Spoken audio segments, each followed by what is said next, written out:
Before I turned 50, I could barely turn my head. What TopFit Pros has done for me is to allow me to work out hard, to take care of the sore muscles, to actually work those knots out myself. TopFitPros.com. We have lots of videos on sleeping positions because sleeping positions have such a heavy impact on pain issues in the body. Because anytime you're in one position for a long time, it's going to create chronic shortening of muscles and connective tissue. So you don't want to stay in one position for a long time. You want to check out videos. Here's one here, here's one here, here's one here. You've got a number of videos. Or you can subscribe to the YouTube channel looking at the series on natural pain solutions, or you can go to topfitpros.com. Any of those ways is going to get you lots of information on sleeping positions. But right now we're going to get an overview. Change sleeping positions. Don't settle on one sleeping position, okay? So, for example, if you like sleeping on your side, you can do that some, but as long as you're curled up like that, you're going to have a shortening of your hip flexors, which leads to low back pain. So you don't want to sleep on your side all the time, okay? You can do it for a little bit during the night. Just, if you wake up during the night, find a new position. It's more comfortable that way anyway, for most people. If you're on your back, you want to try to strive towards sleeping with your legs extended. And we talk about that in another video for low back pain. If you're in a lot of pain with low back, the pressure, you have to bring the knees up for some of the time, and then you kind of work your way towards having your knees down. We talk in detail about that. But bottom line is change positions. Don't always be with your knees bent everywhere you go. If you're on your side, knees bent, and you go up here, your knees bent, everywhere you go with your knees bent and your hips bent, then you're setting yourself up for problems with low back, okay? If you like to sleep on your back also, be careful not to be constantly propping your head up so far that you end up with a forward head. A lot of people spend their lives with a forward head because they're at the computer all the time, but then they prop their heads way up at night with 2 or 3 pillows, and then the neck gets frozen in that position, and then they walk around with their head forward. That's called a 40-pound head, because the head becomes really, really heavy to carry when it's in that forward position. That's not healthy.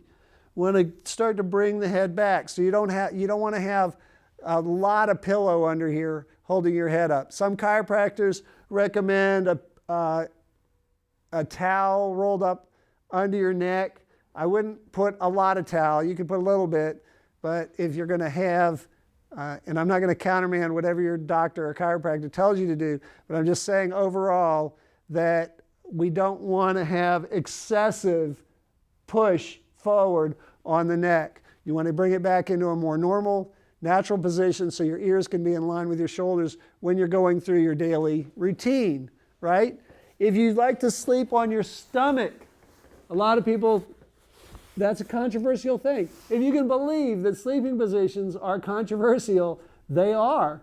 Believe it or not, they're controversial among different practitioners of different medical areas, like chiropractic or medical doctors. But what we want in the sleeping position is, if you're going to sleep on your stomach, remember, if you have a forward head, so your head is naturally forward, and then you go down and you have to try to turn your head, now you're getting all this pressure pushing the head back, it's going to probably create neck pain. All right? So before you start trying to sleep on your stomach, you need to first get in the habit of having your head back while you're awake, your head tucked in, chest out, so that your spine gets used to being in alignment and your ears in line with your shoulders, so that you can lie on your stomach with your head turned to the side, and it's not going to be creating a lot of problems with the head. But if you do sleep on the stomach, make sure that you change positions. If nothing else, turn your head to the left if you spent part of the night with your head to the right.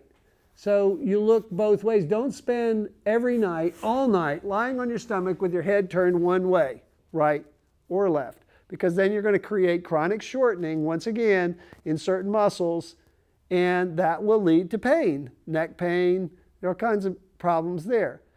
So all these different positions that you go through in sleeping, whether on your back, stretched out, knees up, on your side, curled up, on your stomach, head one way or the other, any one of those can create problems for you, because if you're in that position nonstop, you're going to have some chronic shortening of certain muscles and certain connective tissue. But the solution is to continuously change positions and make sure that all of your muscles get the opportunity to lengthen out. Remember, you're in bed hopefully at least 7 hours a night, continuously. And it's not good for your body to be in one position for that long, no matter what you're doing, awake or asleep. Keep that in mind, and I look forward to seeing you the next time. TopFitPros.com